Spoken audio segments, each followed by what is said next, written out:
How's it going, everybody? I'm Dominic Minchella, the Kansas City Chiefs beat writer on SI and the host of the Kansas City Chiefs Insider Podcast. Thank you guys so much for stopping in. I really do appreciate it. Today, we're going to be continuing on the reasons why I believe going into the 2025 campaign, the Kansas City Chiefs have all that they have to be a top 10 defense in the National Football League.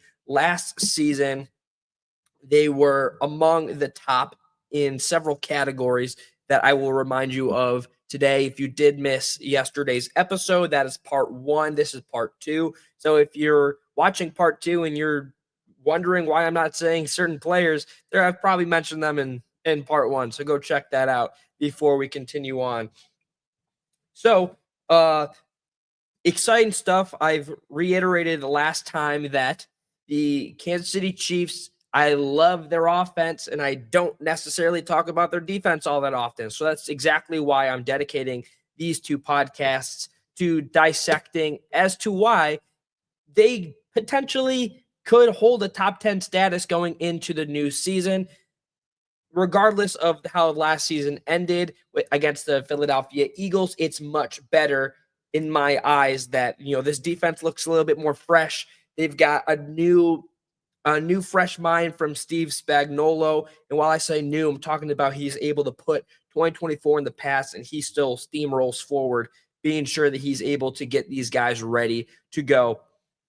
As I touched on yesterday, the Chiefs ranked ninth in average yards allowed per game with 320.6, eighth in average rushing yards allowed, which is just a tad over 100. They are great against the run game, at least in those metrics from last season. As we know, going into the next year, it will be different, as well as they are fourth in the average points allowed per game, averaging 19.2 last season, less than 20.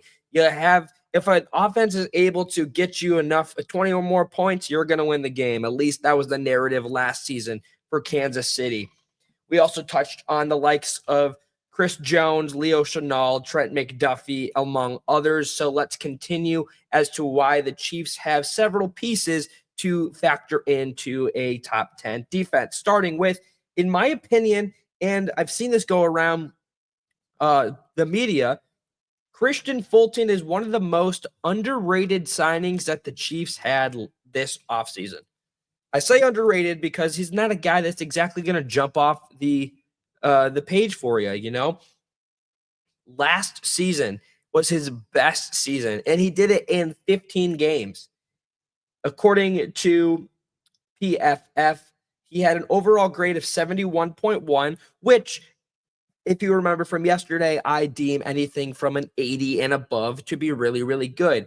Obviously, there are some faults in Kristian Fulton's game that he will need to improve on, but that's why the Chiefs signed him, in hopes that they have that potential. There's a lot of high hope that they're able to get out of Kristian Fulton. In those 15 games last season, he totaled 51 total tackles, which was a career high, as well as 7 passes defended. While that wasn't a career high, as he touched 14 with the Tennessee Titans in his second season, it's still a consistent statistic to pay attention to as you move forward into his tenure with Kansas City. I think that he adds a whole lot to the defense that they almost lacked last season. As you saw, as we know, last year, the Chiefs themselves did not take the chances all that often on the deep ball, but that does not mean at all that their opponents did. That being said, a guy like Fulton is able kind of to stop the deep passes. He's got a strong grade though against the run game. He was great against the run game. It was his best area last season in 2024. I apologize. He had a great run defense grade with a 79.3. That was his best overall grade according to PFF metrics. I think that, it's not even a risky take. I think that this guy has like more to his story, more to his game that he's got to unlock. And I think he's going to be able to do it well in Kansas City. He adds to the game tremendously, as we know, him being a cornerback in all and going into the offseason. That was often a concern that they had. While they have some young talent that are the Chiefs are hoping to blossom and continue their upward trajectory, I think that adding a guy in Christian Fulton only makes the team that much better. Going into a different guy who was having a great season last year before he got hurt, and that's the thing, got hurt. Jalen Watson in 6 games last season before he got hurt, and he got an ankle injury that kept him on the injured list and off for the entirety of the season. He totaled 32 tackles for a guy that wasn't doing he's not a guy that jumps off the page for you, but he's consistent enough to where he can be a guy that is, looked upon and saying, oh, you know what, this guy's a former 7th round pick. He's played before. He's able to have success in the past. And he was on the trajectory of having the best season of his career. I say trajectory because it ended very quickly. There's no saying on what would have happened because, it was hit with an abrupt stop. I think that if he does come back strong than ever, he also adds to the cornerback game, or the cornerback room rather, and could be a guy to watch out for as he enters the final season of his rookie contract. He's another guy to keep an eye on. And then I think that this is one of the biggest reasons why the Chiefs will be successful. I've touched on linebackers before, but I didn't touch on this guy yesterday because I wanted to save him exactly for today, and that's Nick Bolton. Nick Bolton has blossomed into one of the best linebackers that the National Football League has. Great product. He has totaled over 100 total tackles in 3 out of his 4 seasons. The Chiefs loved him so much, they extended him for another 3 years.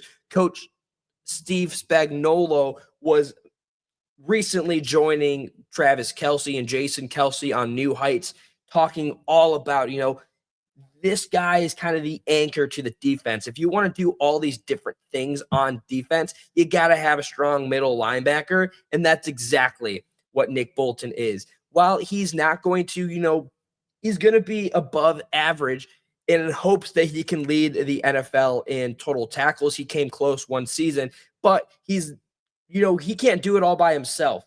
So him being able to be the anchor right in the middle, taken down, stopping the run game, getting his hands up for the pass game. I'm just excited to continue seeing Nick Bolton improve and elevate the defense in his improvements. Super, super excited. I'm looking forward to how the defensive game plan comes to be in 2025. As we know, mandatory minicamp is just around the corner to where they're able to, see what they've really got. There's not guys that are going to be able to say that they can't be there. It's mandatory. You got to be there. I'm excited to see Chiefs football back in Kansas City relatively soon. We're less than 100 days, and I'm excited to keep on covering the Kansas City Chiefs this offseason for you guys.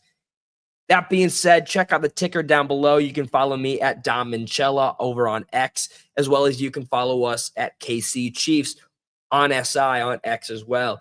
You can follow me. I post and repost every single day. You can follow the page. All our stories get posted every single day as well.